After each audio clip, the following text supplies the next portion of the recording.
Hello friends, मेरा नाम प्रसाद है। पिछले सेशन में हमने बेसिक्स ऑफ इलेक्ट्रोस्टैटिक्स देखे। जानने के लिए आप स्क्रीन पर दिए गए लिंक को क्लिक कर सकते हैं।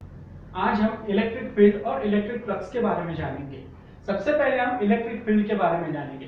पिछले सेशन में जैसा आपको याद है, मैंने कूलम्बियन फोर्स या फिर इलेक्ट्रोस्टैटिक फोर्स के बारे में बताया था, जिसका expression F equals to 1/4 pi epsilon not Q1 Q2 upon r square ये था। इन दोनों चार्जेस के बीच में जो फोर्स है उसको हम इलेक्ट्रोस्टैटिक फोर्स कहते हैं। तो हम आज इलेक्ट्रिक फील्ड के बारे में जानेंगे।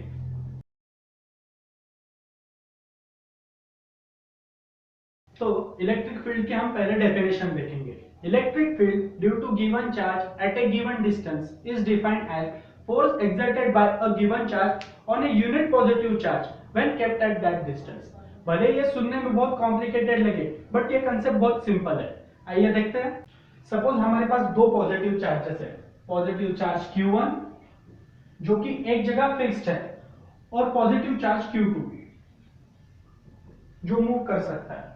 सपोज अगर हम Q2 को Q1 के पास लेके गए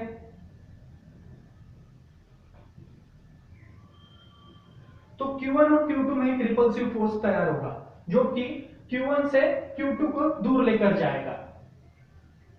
सपोज Q2 अगर यहां आके रुक गया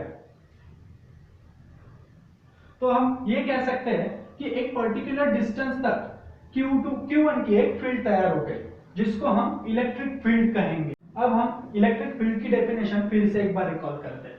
electric field due to given charge at a given distance is defined as force exerted by a given charge on a unit positive charge when kept at that distance।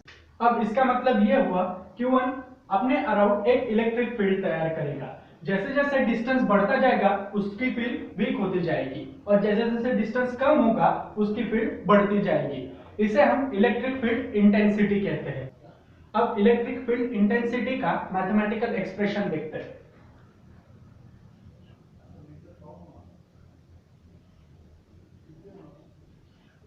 ये electric field intensity का basic formula है। हमें electric field intensity for Q1 निकालना है। तो E equals to F12 divided by Q2 या फिर तो electric field intensity for Q1 इसकी वैल्यू आएगी 1/4 pi epsilon not Q1 Q2 upon r square divided by Q2। तो इसकी वैल्यू हमें 1/4 pi epsilon not Q1 upon r square ये इसकी मैग्नीट्यूड होगी। अब इससे हमें यह पता लगता है इलेक्ट्रिक फील्ड इंटेंसिटी तीन मेन फैक्टर्स पे डिपेंड करती है। E is directly proportional to charge Q1 या फिर नॉर्मली हम कह सकते हैं E is directly proportional to the magnitude of charge। E is inversely proportional to the square of the distance and E is inversely proportional to the epsilon naught। अगर कोई और medium होगा तो उसके अकॉर्डिंग उसकी वैल्यू चेंज होगी। Electric field intensity एक vector quantity है जो हमेशा पॉजिटिव से नेगेटिव चार्ज तक फ्लो होती है या फिर पॉजिटिव चार्ज से निकलती है। और इलेक्ट्रिक फील्ड इंटेंसिटी का यूनिट न्यूटन पर कूलम होता है।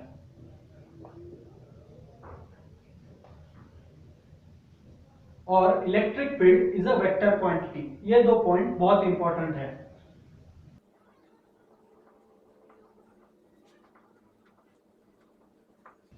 अब हम देखेंगे इलेक्ट्रिक फ्लक्स लाइंस। अभी हमने देखा इलेक्ट्रिक फील्ड क्या होता है, अभी हम इलेक्ट्रिक फील्ड लाइंस के बारे में जानेंगे। इलेक्ट्रिक फील्ड लाइंस जो कि पॉजिटिव चार्ज से निकलती है और नेगेटिव चार्ज पर जाके टर्मिनेट होती है। मतलब these lines are outgoing for positive charge and incoming for negative charge.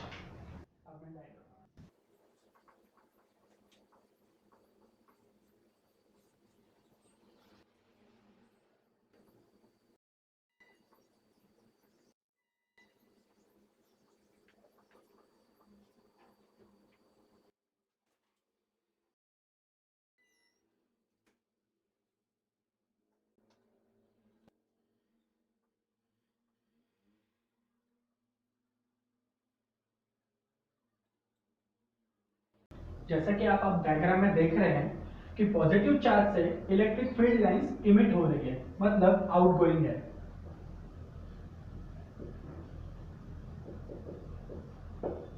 Negative charge की तरफ लाइंस इनवर्ड है, मतलब उसके पास टर्मिनेट हो रही है।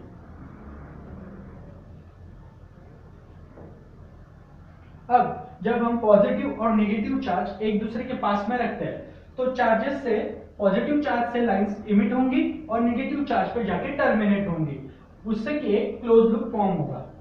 और जब दो सेम पॉजिटिव चार्ज हम रखते हैं तो उससे जो लाइंस निकलती है वो एक दूसरे को रिपेल करती जाती है, रिपल्शन। और यहां अट्रैक्शन।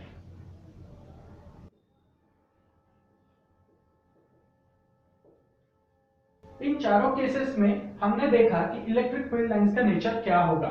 ये दो लाइंस कभी एक दूसरे को क्रॉस नहीं करती, कभी एक दूसरे से टच भी नहीं होती। ये बहुत इंपॉर्टेंट पॉइंट है, इसे याद रख लीजिए।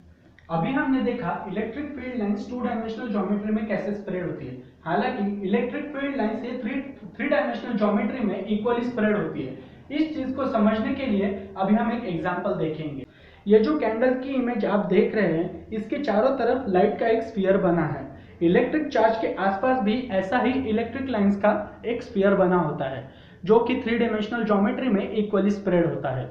अभी हम इलेक्ट्रिक फ्लक्स के बारे में जानेंगे। Electric flux is a measure of electric field lines passing perpendicularly through the given area. इसका मतलब क्या होता है, अब हम जानने की कोशिश करेंगे।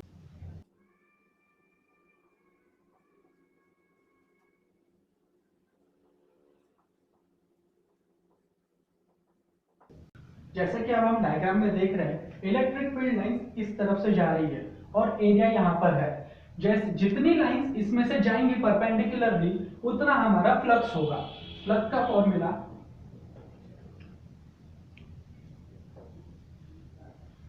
या जनरली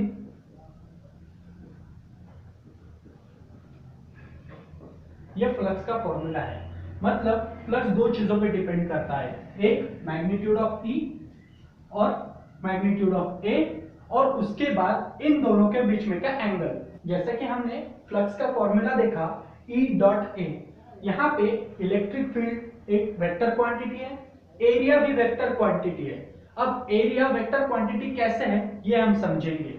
कंसीडर ये एक सरफेस है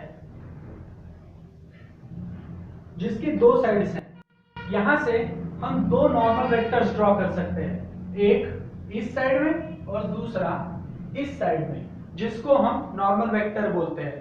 इसलिए हम कंसीडर करते हैं फिजिक्स में कि area is a vector quantity.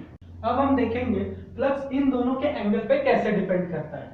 Consider कीजिए इसी सरफेस पे electric field lines angular position से आ रही है।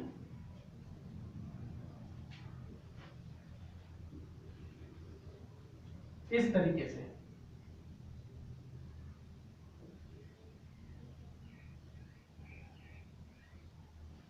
अब इन दो केसेस में इलेक्ट्रिक फ्लक्स जो होगा वो अलग अलग होगा। इस केस में इलेक्ट्रिक फ्लक्स अलग होगा और इस केस में इलेक्ट्रिक फ्लक्स अलग होगा।